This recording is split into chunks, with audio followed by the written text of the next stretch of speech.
Hey everyone, this is Lance with Freelance Dog Training, and at the current time of recording this, the entire world is in a lockdown right now, which is a terrifying situation to be in, but it gives a lot of us some quality time with our dogs. So while we're quarantining and social distancing from people, but not from our dogs, now's a perfect time to teach them something. It helps pass the time of being stuck inside, but it also will help build your relationship with your dog. So it's important to teach basic obedience like come sit and stay first, because it gets your dog under a little bit of control, and even though it kind of seems rudimentary, it establishes a really strong relationship with your dog where your dog looks to you for information and guidance. And you don't need a clicker to teach those simple things. Clickers are usually reserved for teaching more advanced stuff like Beer Me, which is what you'll see at the end of this video. That's the main event. But clickers are an excellent way to teach your dog certain tricks, advanced behaviors. And shout out to Dogs Planning for Life. They're a great organization. Clicker training is an example of classical conditioning. You know, that old Ivan Pavlov with the bell and the meat powder that shoots into the dog's mouth, and the dog pairs those two together in its mind, and it salivates whenever it hears a bell. So instead of using a bell, we're using a click. What this click does is it teaches them exactly when they perform the right behavior. So it bridges the gap between their correct response and the reward that they get. So it speeds up learning. And you can use this on other animals than just dogs. Once you can condition a hamster to a clicker and teach them how to do a whole agility course. You could even use them to potentially train some velociraptors. And as much as I love Chris Pratt, he's using it entirely wrong. You're supposed to click right when the animal does something right, and he's like encouraging the raptors to attack him when he's just like. That's the most unrealistic part of that movie. The movie about a dinosaur theme park. Before we start using this on your dog, though, I'm going to go over some terminology that I'll use quite a bit that's important for you to conceptualize, to understand. I will be using the term assist a lot, which basically means anything that I'm doing that helps the dog perform its task. And with assist, they're always going to be gradually faded out once the dog understands what it is I'm trying to get them to do. So to teach your dog the actual word that you're going to use for tricks, you're going to go through a process called mark, name, cue. So the first step is mark. And you're going to be doing that initially when you're assisting your dog into that position, into that behavior that they're doing. You're going to mark, click exactly when they do the right thing. When you know that they're going to do it correctly, name it. Tell them exactly what they're doing. So say for foot target, if they're about to put their feet on top of the target, you're going to say touch or whatever your word is as they do the command. Lastly is cue, and you're going to tell the dog what to do, and then you're going to follow through with the assist that it knows to get the dog to do those things. After you get to that cue phase and they're understanding what the cue is followed by the assist, then you're going to gradually fade away your assist. Make sure you fade gradually though, because you don't want to confuse your dog by taking too many steps too quickly. Because that can just confuse them and frustrate them, and then you get frustrated, and then they're frustrated, and it's not fun anymore. So it's much better to be patient and gradually fade things than it is to be like, okay, you got that, let's do this now, and your dog's like, what are you talking about? When you are fading assist, if your dog shows any confusion, go ahead and take a step back and show them that last assist so that they can understand what you mean again, and then they can perform correctly. They can have a successful trial. Then do a few more successful trials at that level of difficulty to build up their confidence, then jump back up to that part that they were frustrated at. If they struggle again when you get to that level, try to find some ways to make baby steps in between there so that they're not frustrated and just confused. As a analogy I like to talk about, teach them basic arithmetic, then trigonometry, and all that type of stuff before you get to calculus. I'm bad at my math, I forget the order of it, but yeah, don't jump straight from arithmetic to calculus. If your dog makes a big jump in understanding the command, or if you make a big jump in reducing an assist and they understand it, make sure you let them know that they did something right by what's called optimum reward for optimum response, or jackpot reward, which basically means you throw a huge surprise party for them when they do the thing right. Not too surprising, because you don't want them to be startled and be like, well, I'm never rolling over again. He just lost his mind. But give them their favorite toy and end the session on that fun, high positive note if they make a really big step in understanding whatever you're trying to get them to do. Another good way to work away from assists is a concept called 3 and a freebie. After they did it 3 times in a row correctly, then I challenge them and don't help them out that much. And if they do it right, they get a jackpot reward. Some examples of assisting are luring, where I take a treat and put it in front of a dog's nose and I move it around to get them into a certain position. Another one is using a routine to teach something. Routines are helpful when a dog is first learning something. So say, for example, if I'm teaching leave it, I might drop a piece of treat and then block the dog from getting it. And the dog's going to learn over time that if I'm standing there looking at you and you drop a piece of treat, you're just going to block me from getting it. So it's teaching through that routine. And then once they understand that routine, it's time to generalize that routine, which is basically just showing them that routine in different aspects so that they don't rely on a bunch of predetermined cues to follow through with a command. So instead of just waiting for a treat to drop and then understanding I need to leave that, we slowly teach them that leave it means leave everything alone in every other situation. So we use assists like luring and routines to initially teach commands, and then we gradually fade them out. Now that you have some basic understanding of this guy, I'm going to show you a few popular tricks in how to teach them. My dogs already know most of them, so I'm just going to show you how to progress through them. Don't move at my speed, unless your dog is some type of superstar, which, I mean, mine are. Yours probably are too, I'm guessing. But work at a gradual pace. Make it short, sweet, and fun for them, and always end on a fun, successful note. Actually, if your dog really is a superstar, just set them in front of this video and they'll learn how to do this on their own, and they can come bring you a beer after it's done. Let's start off with conditioning by hand feeding them for 1 or 2 meals and clicking every time they get some kibble, and that teaches them that click means food. Next, you incorporate it into obedience that they already know, so you click the instant that their butt hits the ground for sit, and you click the instant their elbows go down for down. This first trick that I'm showing is foot target, which is just an easy it's an easy trick to show you guys to conceptualize how to go through the marking, naming, cueing phase. So I am marking the instant that she puts her paws on the box, and this is her first session actually, so this shows you once they understand what the click means, they can learn things super quickly. So I'm assisting her and I'm getting her to build that behavior, and I'm just marking it. Then I'm going to start naming it when I can predict when she's going to do it right. So if I can tell right when she's going to put her paws on, I'm going to say it at the same time. Then we move on to cueing, where I tell her and then I show her the assist, or the body language in this case, to go towards the foot target.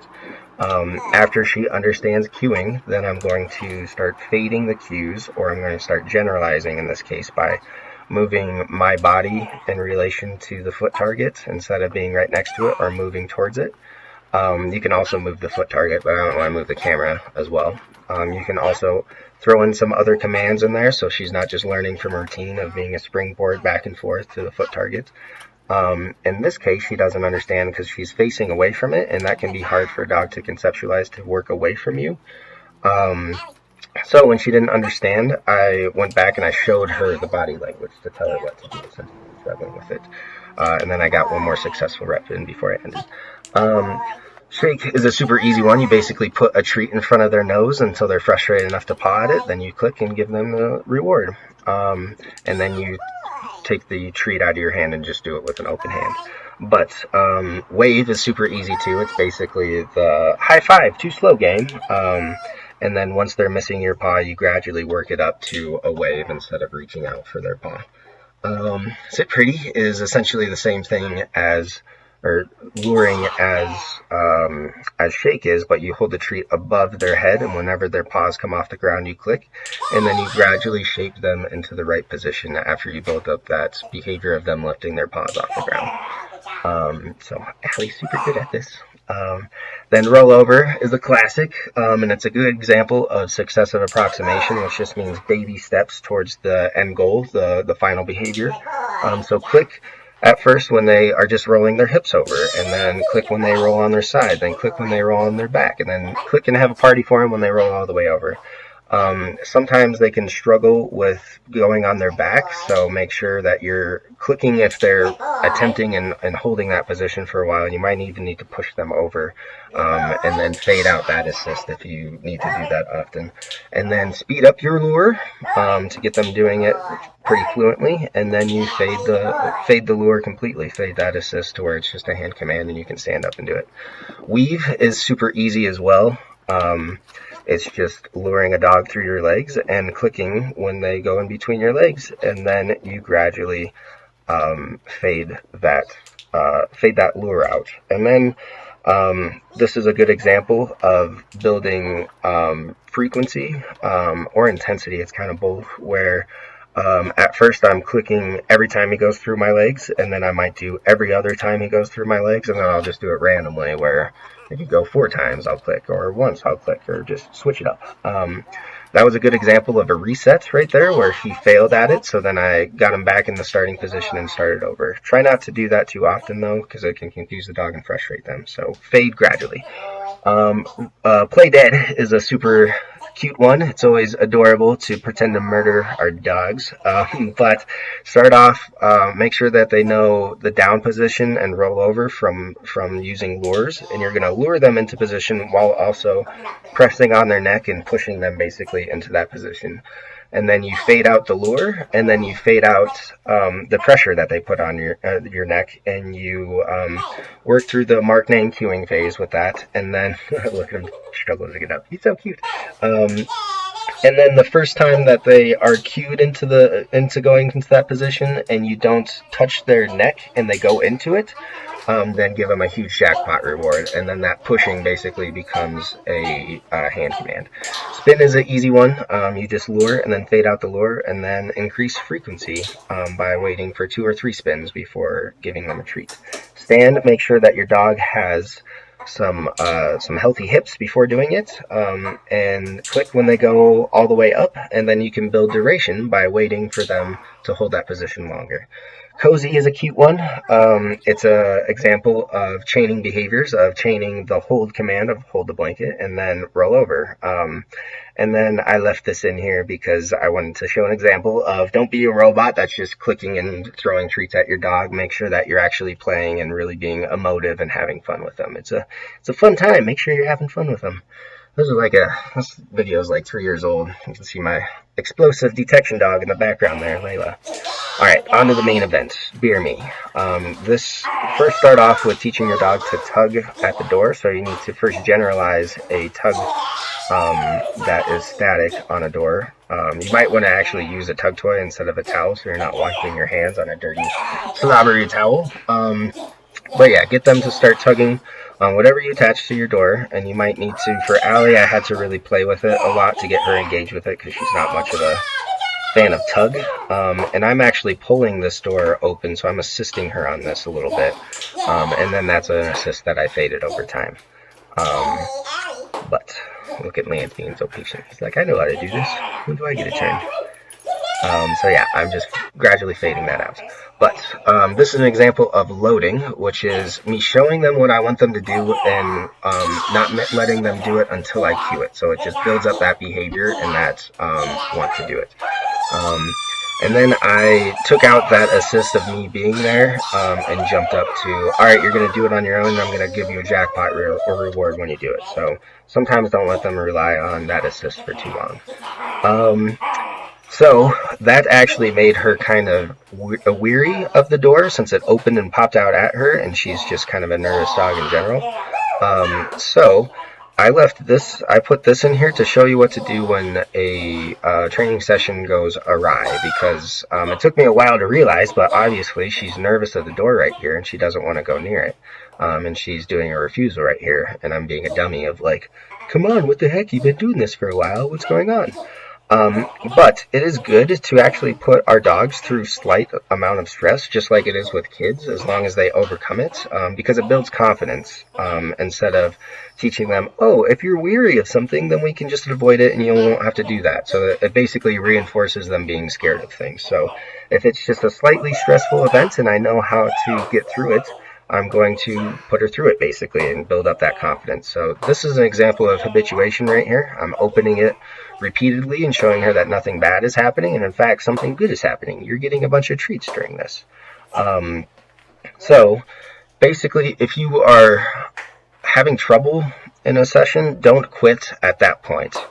Either try to reevaluate what's going wrong and then kind of reset to do something much easier for them, so that you end on a good note rather than them being nervous or frustrated or confused and then you ending it, because then they won't want to do it. So then on this one, I end with her just tugging on it a little bit. I'm not going to make her open it again. I just want to build up that that confidence a little bit first. And sometimes it helps for them to see another dog do things. And it was also time to get Lance off the bench and give Allie a break. And then this is an example of generalizing the send to fridge, basically, by showing you a different position. He's facing away from it, so he has to conceptualize working away from me to get to it. At first you try to grab the camera, though. But the end goal is for you to sit on a couch and have them get up and get you a beer and bring it back. So after they're performing the whole routine, then it's time to teach them send to the fridge from a different place, usually. But so yeah, I'm building up Allie's confidence again. I'm getting a few good reps in there and giving her really high praise for doing it right. And I'm trying not to assist her too much by not trying to touch that as little as possible, but at the same time, I don't want to just sit there and be like, come on, you can do it. I want to give her a little bit of help. So after they're pulling it open consistently, then the next step is object retrieve. So I usually teach object retrieve through teaching fetch with a bunch of different toys that have different material and texture, so they get used to just, this command means go and grab this thing. And then you gradually trick them into, okay, now grab this other random thing like my keys or a pencil or something like that. And then in this case, a water bottle. Allie's always had trouble with holding things in her mouth. She's not very good at the hold command or deliver all the way back to me. So I'm praising her a lot for holding on to it the entire time and bringing it all the way back to me. So you definitely want her to get used to that. I need to clean that up before actually giving her a beer bottle or a can. With Lance, I had to actually teach him how to pick up glass because he kept puncturing cans, and that took quite some time. But you can even wrap around towels around cans and stuff like that to teach them how it's okay to grab that. So with this, she was a little bit spooked out about the fridge, so I'm having her get a few reps of the... Lance is trying to like sabotage it by closing the door on her.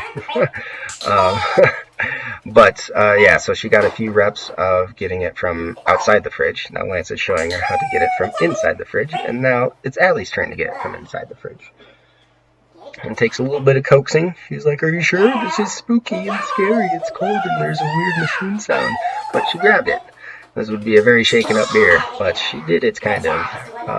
And that's something just to shape over time too of, okay, you're doing this behavior, now I want you to clean it up. And you're not getting a click until you do it completely right. But they need to at least succeed with easier things first, before you shape it to the final behavior. And then Lance is trying to close the door. He scratches the door, so he's not allowed to beer me on this one.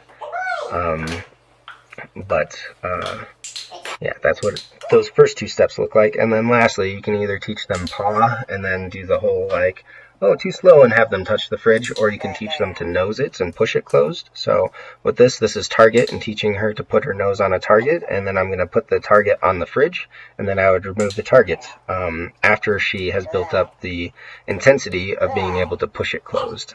So start with touching, then having her push, then having her push it all the way closed. And then you chain all the behaviors together. Good girl.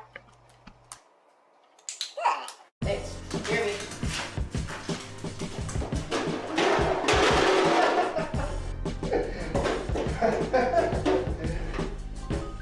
Good boy. Go close it. No, Nate. Go close it. Go close it. Yeah, buddy. Thanks, dude. Appreciate it, bud. Cheers, everybody. So that was clicker training, guys. Sorry that was a pretty long video, but a lot of us have a lot of time on our hands right now. I thought that this could be helpful. A lot of us also don't have a lot of time on our hands because Certain occupations are keeping people pretty occupied with trying to save the world. So they deserve our utmost gratitude and respect. And I think we can all find a little something that we can do to help others in this time. So be the best you can in this time of struggle and need and trial, I guess. So take care, guys. Stay safe, stay healthy, and be good to each other. For watching this video, part of our obedience series. Please feel free to re-watch parts of videos as you and your dog progress through training, and when you're ready, check out some more of our videos. If you would like to express your gratitude monetarily, you can visit my Patreon linked below. Please like and subscribe, comment if you have any questions. If you can find 5 minutes a day to teach your dog something new, you'd be amazed at their cognitive capabilities. So, thank you for visiting Freelance Dog Training, and have fun training your dog.